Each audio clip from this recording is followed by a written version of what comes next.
हां, नमस्कार सुदामा. नमस्कार. तुम्ही बायचार किती दिवसापूर्वी दिला होता? साधारण 96 दिवस अगोदर, 3 महिने 6 दिवस. बरं, कोणत्या भागाला दिला? हात दाखवा, कोणत्या भागात दिला बायचार तुम्ही? माझी या उजवी बाजू आहे, हां. तो हा तुम्हाला वर उंच दिसतोय. बरं. इकडे आपण बायोचार दिलेला आहे हां, आणि जी डावी बाजू जी आहे हां.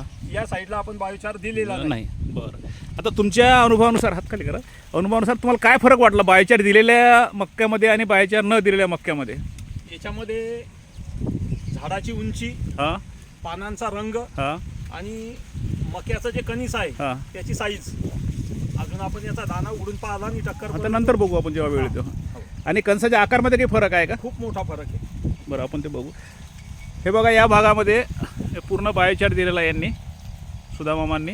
आणि हा इकडे आता साईडचा जो भाग दिसतो आपल्याला, हे थोडं ती कसं विरळ विरळ आहे, पिवळसर पण पानं पडलेले आहेत आणि आपल्याला फोटोवरून पूर्ण लक्षात येते. तर त्यांच्या आता आपण एक थोडासा कणसाचा विचार करू. एखादं कणस आपण तपासून बघू. एखादं कणीस दाखवा इकडचं ज्याचं बायोचार आहे, आकारावरून साधारण अंदाज देण्यासाठी, कारण आपल्याला जेव्हा प्रत्यक्ष आपलं उत्पन्न होईल तेव्हाच लक्षात येईल. हां, हे बायोचार दिलेलं कणीस. हां, एक तिकडचं का संजीव? ॲव्हरेजमधलं, जास्त मोठं नको जास्त लहान नको, ॲव्हरेजमधलं.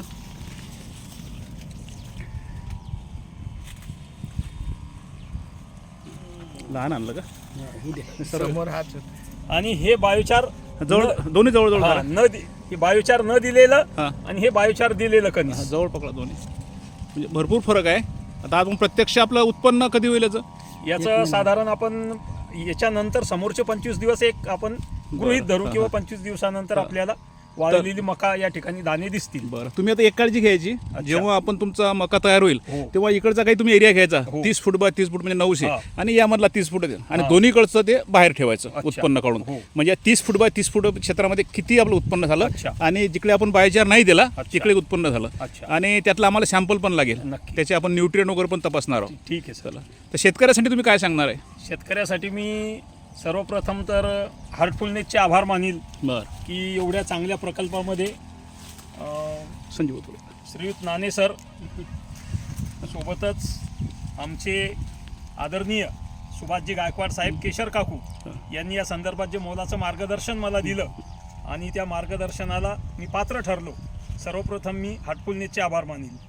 आणि सर्व शेतकऱ्यांसाठी समोरच्या येणाऱ्या काळामध्ये जर तुम्हाला शेती व्यवस्थित करायची असेल तर या सगळ्या बाबी आपल्याला स्वीकाराव्या लागतील आणि त्याच्यावर आपल्याला जीव तोडून थोडीशी मेहनतही करावं लागेल. त्यामुळे शेतीला नक्कीच चांगले दिवस येतील यात काही शंका नाही. चला, धन्यवाद. सगळं सहकार्याबद्दल मी हार्टफुलनेसच्या टीमचे शतशः आभार मानतो. धन्यवाद. धन्यवाद.